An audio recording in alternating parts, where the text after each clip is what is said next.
আমাদের হাতে রয়েছে অনেক মান্ধাতার আমলের F7 আর 4টি MiG-29। এটা দিয়ে এক মিনিটও কোনো দেশের, ইভেন মায়ানমারের সঙ্গে পর্যন্ত যুদ্ধ করা যাবে না আকাশপথে। আজকে যদি একটি মিসাইল ছাড়ে মায়ানমার কিংবা ভারত, সেটাকে প্রতিহত করার মতো আমাদের আকাশ প্রতিরক্ষা ব্যবস্থা নেই। দিন আশায় ছিলাম যে এই সরকার তুরস্ক থেকে অনেক অস্ত্রশস্ত্র আনছে, আমরা চীন থেকে JF-10C যুদ্ধ বিমান কিনবো 17টি, মানে মোট 40টি আমরা আশা করছিলাম, কিন্তু কিছুই হয়নি। একটি বিশেষ মহলের চাপে পড়ে সব বন্ধ হয়ে গেছে। ইরান ইসরায়েলের যুদ্ধ প্রায় শেষ, আবার মাঝে মাঝে যুদ্ধ চলছেও দেখা যাচ্ছে। সার্বিক এই বিষয়গুলোকে কিভাবে দেখছেন? ধন্যবাদ আলী সাহেব।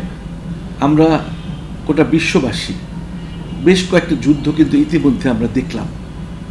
যেমন ইউক্রেনের সঙ্গে যে রাশিয়ার যুদ্ধ, এটা কিন্তু এখনো চলমান আছে, যদিও ইউক্রেনের অবস্থা একটু খারাপ।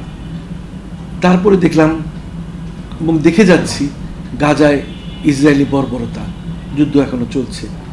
এবং যে আল-সাম যে ব্রিগেড আছে, আল-কুদস ব্রিগেড আছে, এরা কিন্তু এখন আবার বেশ বড় করে এখন বেশ দখলদার ইসরায়েলি বাহিনীর বিরুদ্ধে ব্যাপক আক্রমণে লেগে গেছে। রিসেন্টলি একটা যুদ্ধ দেখলাম পাকিস্তান ভারতের মধ্যে, 4 দিনের একটা যুদ্ধ দেখলাম, এবং যে যুদ্ধটি মোটামুটি শেষ হয়েছে, তথাকথিত যুদ্ধবিরতি ইরান এবং ইসরায়েলের। এই যুদ্ধগুলি নিয়ে যদি আমরা আলাপ করি, তাহলে দেখি যে প্রত্যেকটা দেশেরই যদি নিজস্ব শক্তি না থাকে, অপরের সাহায্য নিয়ে কিন্তু কেউই যুদ্ধে টিকতে পারবে না।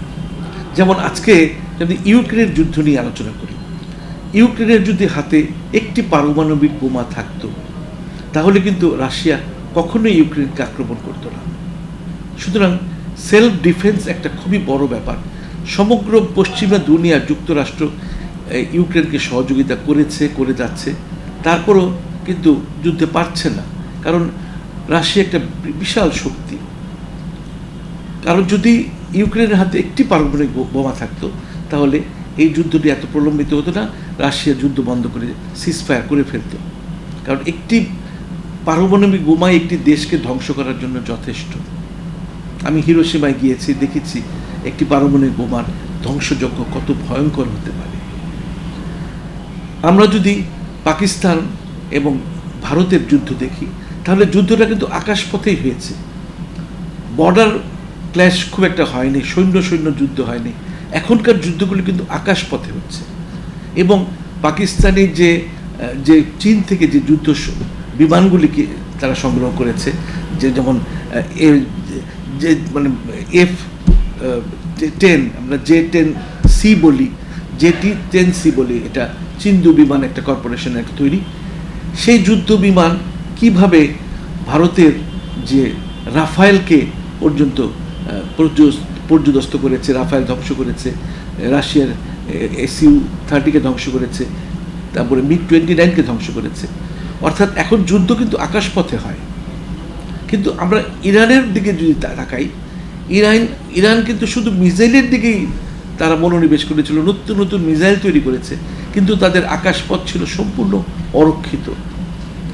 ইসরায়েল ঝাঁকে প্রায় 150-200 যুদ্ধ বিমান নিয়ে ইরানকে আক্রমণ করেছে, জায়গায় তছনছ করে দিয়েছে, অনেকগুলো সেনা কর্মকর্তাকে হত্যা করেছে, পারমাণবিক বিজ্ঞানীদের হত্যা করেছে।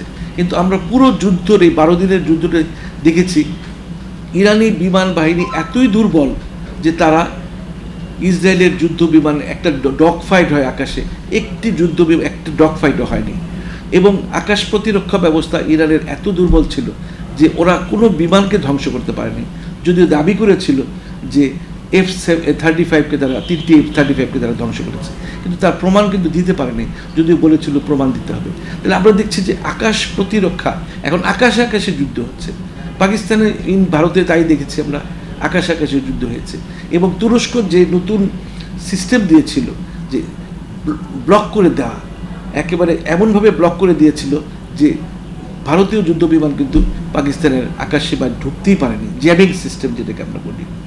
এবং পাকিস্তান ব্যাপকভাবে জয়লাভ করেছে এই যুদ্ধে। এবং এতদিনে ভারত স্বীকার করেছে যে তাদের বেশ কয়েকটি যুদ্ধ বিমান ক্ষতিগ্রস্ত হয়েছে। প্রথমে তো স্বীকার করছিলই না, পরে যে ইন্দোনেশিয়া যে ভারতের যে মিলিটারি অ্যাটাশিয়া রয়েছে তিনি পি কুমার তিনি বলেছেন যে অনেকগুলো যুদ্ধ বিমান আমরা খুইয়েছি, এবং ভারতীয় সেনা প্রধানও স্বীকার করেছে সিঙ্গাপুর বৈঠকে যে আমরা অনেকগুলো যুদ্ধ বিমান হারিয়েছি। তাহলে আকাশে আকাশে যুদ্ধ হচ্ছে, সৈন্যবাহিনী দিয়ে যুদ্ধ করার এখন আর হচ্ছে না খুব একটা, কিন্তু আমরা আমাদের দেশে কিন্তু আমরা সম্পূর্ণ অরক্ষিত রয়েছি। আমাদের যে বহির্শত্রুগুলো রয়েছে, যে যারা আক্রমণ করতে পারে, ভারত করতে পারে, মিয়ানমার করতে পারে, আমাদের আকাশ কিন্তু সম্পূর্ণ অরক্ষিত। আমি এই চেঞ্জ টিভিতে বেশ কয়েকটি পর্বে বলেছি যে আমরা 17টি JF-10C কিনতে যাচ্ছি বা JF-17 কিনতে যাচ্ছি, কিন্তু এখন শোনা গেল যে কোনো একটি মহলের চাপে পড়ে আমরা যুদ্ধ বিমান কিনছি না। আমাদের হাতে রয়েছে অনেক মান্ধাতার আমলের F-7 আর 4টি MiG-29। এটা দিয়ে এক মিনিটও কোনো দেশের, ইভেন মায়ানমারের সঙ্গে পর্যন্ত যুদ্ধ করা যাবে না আকাশপথে। আজকে যদি একটি মিসাইল ছাড়ে মায়ানমার কিংবা ভারত, সেটাকে প্রতিহত করার মতো আমাদের আকাশ প্রতিরক্ষা ব্যবস্থা নেই। আমি একটু আশ্চর্য হয়ে যাচ্ছি যে আমরা এতদিন আশায় ছিলাম যে এই সরকার তুরস্ক থেকে অনেক অস্ত্রশস্ত্র আনছে, আমরা চীন থেকে JF-10C যুদ্ধ বিমান কিনবো 17টি, মানে মোট 40টি আমরা আশা করছিলাম, কিন্তু কিছুই হয়নি। একটি বিশেষ মহলের চাপে পড়ে সব বন্ধ হয়ে গেছে। তারা বলেছে শান্তি রাখো দেশে, যুদ্ধ বিমান কিনে বিদেশি পরাশক্তির সঙ্গে, পার্শ্ববর্তী পরাশক্তির সঙ্গে বিবাদ করে লাভ নেই। কিন্তু আমরা কি দেখলাম যে কোনো দেশ, সেই সব দেশই জয়লাভ করেছে যারা নিজেরা স্বয়ংসম্পূর্ণ।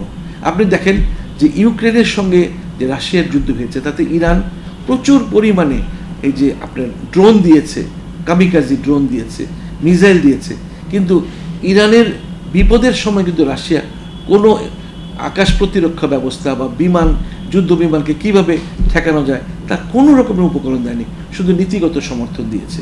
চীনের একই অবস্থা, উত্তর কোরিয়ার একই অবস্থা।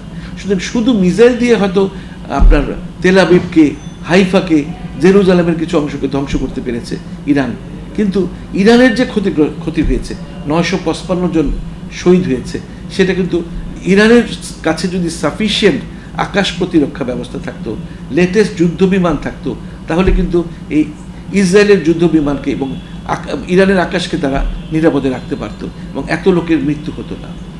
ইরান এতদিনে ফিল করছে যে JF-10C যুদ্ধ বিমান এখন কিনতে হবে, এখন চীনের দ্বারস্থ তারা হয়েছে। এতদিন তারা কিন্তু এই যুদ্ধ বিমানের ব্যাপারে সেই পুরনো দিনের যুদ্ধ বিমান নিয়ে তারা চলেছে, কিন্তু ইসরায়েলের অ্যাটাকটা ছিল লেটেস্ট যুদ্ধ বিমান দিয়ে এবং F-35 যে যুদ্ধ বিমান। আপনারা তো প্রশ্ন করতে পারেন আমি ডাক্তার হয়ে এই আর্মির এই সেনাবাহিনী নিয়ে বা এইসব নিয়ে রসদ নিয়ে কেন এত কথা বলছি। আমি ডাক্তার হয়ে কিন্তু অনেক বছর ধরে কিন্তু এইসব যুদ্ধের ট্যাকটিক্স নিয়ে, যুদ্ধ রণকৌশল নিয়ে কিন্তু আমি গবেষণা করি। তাতে করে আমার অনেক ধারণা হয়েছে এতে যে যদি ইসরায়েল কি করেছে যে F-35 তো কিনেছেই, F-35-এর মধ্যে বা নতুন সংস্করণ তারা ইসরায়েলি সংস্করণ তৈরি করে এমনভাবে অ্যাটাকটা করেছে 150 থেকে 200 যুদ্ধ বিমান নিয়ে অ্যাট এ টাইম অ্যাটাক করে ইরানকে তছনছ করে দিয়ে গেছে।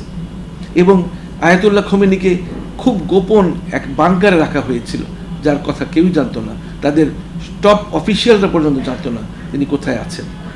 তো সেজন্য আমাদের এখন থেকে যদি আমরা এই ব্যাপারটিকে গুরুত্ব না দিই, আমরা যদি কিছু আমলার উপর মানে কথায় চলি, আমরা যদি প্রতিবেশী দেশের চাপে মাথা নিচু করি, তাহলে আমাদের আকাশপথ সম্পূর্ণ অরক্ষিত থাকবে এবং আমরা কিন্তু একদম একটি মিসাইল পর্যন্ত আমরা ঠেকাতে পারবো না। যদি মিয়ানমার একটা মিসাইল ছাড়ে, ভারত যদি একটি মিসাইল ছাড়ে, আমাদের আকাশ প্রতিরক্ষা ব্যবস্থা কিছু নাই। ওই কয়টা 4টা না 6টা আমরা কিনেছি টার্কি থেকে, ওগুলো দিয়ে তো আর কিছু হবে না, ওগুলো দিয়ে হবে না।